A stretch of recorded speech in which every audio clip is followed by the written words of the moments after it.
Thank you for waiting. Would you please state your name and occupation, then state your question? I'm Sakina D'Souza, and I'm a Catholic. I believe Brother Yusuf was a Catholic before. I would like to ask him the simple question. He was brought up like a Catholic, but what made him change? Doesn't he believe that the Messiah is true, or did he ever feel that the religion, Catholic religion, has not brought up any Messiah and the Bible is false? I would like to just know what that means, because he said he was a Catholic before and now he has become a Muslim. What made you change? What was that storyline before? Doesn't he believe that there is a Messiah, or the Messiah had come, saved us, died on the cross? Thank you very much for a good question. I hate to disappoint you, but I wasn't a Catholic. But I was with a Catholic priest the night that he accepted Islam. And I asked him these questions you asked me. Because after all, I was still a Christian, a preacher in Christianity, and I wanted to know why my best friend, a Catholic priest, had converted. That's a pretty weird thing. A Catholic priest is not like a regular preacher in the Protestant religion. A Catholic priest has given up everything. He's given up his life to be a Catholic priest. When he enters into this realm, he's basically given away everything. He can't have a wife, he can't have children, obviously no grandchildren. He has no home, he just lives in a rectory or wherever they give him a place to stay. And he's sent wherever they tell him to go, do whatever he's told to do, and that's it. And he cannot disobey the Pope, otherwise they can kick him out of the religion, and if they do, he's excommunicated and he goes to hell forever. So how would a person like this want to become one of those Muslim terrorists? That's what I wanted to know. He explained in a very few beautiful words something that I came to learn for myself. He said that he was sincerely in the Catholic religion because he believed in God, that he had studied, his degree was in theology, and a part of the teaching that they as priests have is to study Islam. Every priest is forced to study Islam. Now you may not know that, but you can ask your priest and he'll confirm it. And when you study Islam, even when Islam is taught to you by somebody who hates Islam, as long as they don't corrupt it too far, you can still see the truth in Islam. A classical example happened to me just recently when I was in Saudi Arabia. A friend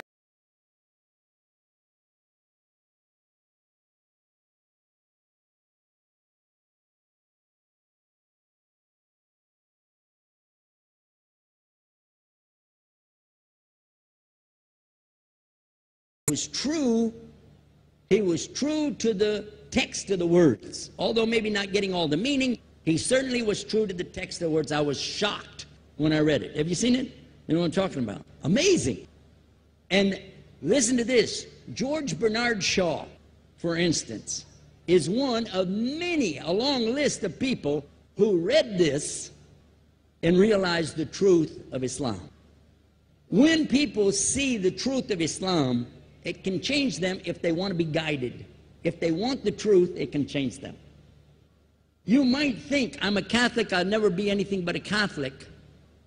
But I'm going to ask you a question, and I want you to be honest. This is not for you to, start a debate, but just be honest. Was Jesus a Catholic?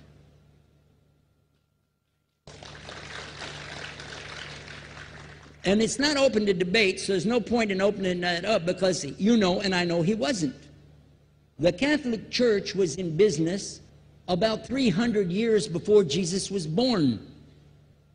It's on their website. Don't go like this. It's on their website. That's where I took it from. The Catholic Church was really started in Rome by Alexander the Great. Do you know what the word Catholic means? It means universal. It was the universal church for the Roman Empire. If you didn't join it, you could not be a Roman citizen. And it was opposed to the teachings of Judaism and opposed to the teachings of the early Christians for more than 200 and some years. And they were diametrically opposed to each other to the extent that it was the Romans killing the early Christians.